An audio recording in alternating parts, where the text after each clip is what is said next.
மேலும் ஒரு முக்கிய செய்தி, மகளிர் உரிமை தொகை 1000 ரூபாய் நாளை வங்கிக் கணக்கில் வரவு வைக்கப்படும் என்ற தகவல் வெளியாகியுள்ளதை முக்கிய செய்தியாக பார்த்து வருகிறோம். மகளிர் உரிமை தொகை நாளை வங்கிக் கணக்கில் வரவு வைக்கப்படும் என்ற தகவல் வெளியாகியுள்ளது. இதுகுறித்த கூடுதல் விவரங்களுடன் இணைகிறார் முதன்மை செய்தியாளர் பிரவீன்குமார். வணக்கம் பிரவீன்குமார், கூடுதல் விவரங்களும் ஆனந்தி வணக்கம். மகளிர் உரிமை தொகை 1000 ரூபாய் நாளை வரவு வைக்கப்படும் என்று முடிவெடுக்கப்பட்டிருக்கிறது.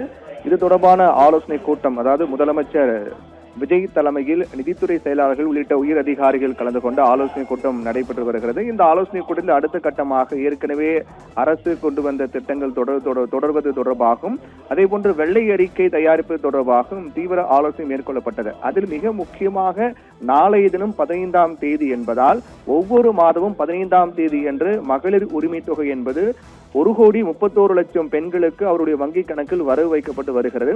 அந்த திட்டம் தொடருமா, நாளைய தினம் அந்த 1000 ரூபாய் மகளிர் உரிமை தொகை கிடைக்குமா என்று அதை பெற்று வரக்கூடிய பயனாளர்கள் எதிர்பார்த்து கொண்ட நிலையில்தான் தற்போது நடைபெற்ற இந்த ஆலோசனை கூட்டத்தில் முடிவெடுக்கப்பட்டிருக்கிறது.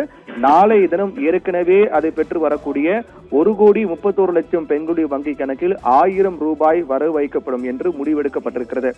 ஏற்கனவே சற்று நேரத்திற்கு முன்னர் தான் ஏற்கனவே இருக்கக்கூடிய திட்டங்கள் ஒன்றான அந்த புதுமை பெண், அதே போன்று தமிழ் புதுவன் திட்டத்தின் கீழ் 1000 ரூபாய் தமிழ் வழியில் பயின்று உயர்கல்வி படிக்கக்கூடிய மாணவ மாணவிகளுக்கு 1000 ரூபாய் வழங்கப்படக்கூடிய தமிழ் புதல்வன் மற்றும் புதுமை பெண் திட்டத்திற்கான அந்த 1000 ரூபாய் வரவு வைக்கப்பட்டது.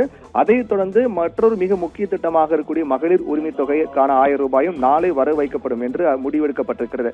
நேற்று தினத்தில் சட்டப்பேரவையில் கூட எதிர்க்கட்சி தலைவர் உதயநிதி ஸ்டாலின் மற்றும் தாவேகாவுக்கு ஆதரவு கொடுத்திருக்கக்கூடிய கட்சியினுடைய தலைவர்கள் பேசும்போது கூட கடந்த திமுக ஆட்சியில் கொண்டு வரப்பட்ட மிக முக்கியமான திட்டங்கள், மக்கள் நல திட்டங்கள் அனைத்தும் அப்படியே தொடர வேண்டும் என்று கோரிக்கை வைத்தார்கள்.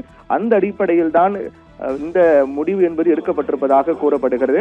ஆனால் தமிழக வெற்றிக் கழகத்தை பொறுத்தவரை அவர்கள் தேர்தல் வாக்குறுதியாக 2500 கொடுக்கப்படும் என்று தெரிவித்திருந்தார்கள். ஆனால் அது அடுத்தடுத்த காலகட்டங்களில் அதுக்கான பட்ஜெட் தாக்கல் செய்யப்படும் போது அதுக்கான நிதி ஒதுக்கப்படும், அது தொடர்பான ஆலோசனைகள் மேற்கொள்ளப்பட்டு அது விரைவில் வரும் என்று எதிர்பார்க்கப்படுகிறது.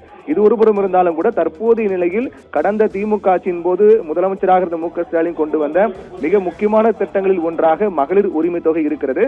இந்த தற்போது வரையில் 1,31,00,000 பெண்கள் இதை பெற்று வரக்கூடிய நிலையில்தான் அவர்களுக்கு நாளை வழக்கம் போல 15ஆம் தேதி நாளை வழக்கம் போல அவர்களுக்கான அந்த மகளிர் உரிமை தொகை 1000 ரூபாய் வரவு வைக்கப்படும் என்று முடிவெடுக்கப்பட்டிருக்கிறது. ஆனந்தி.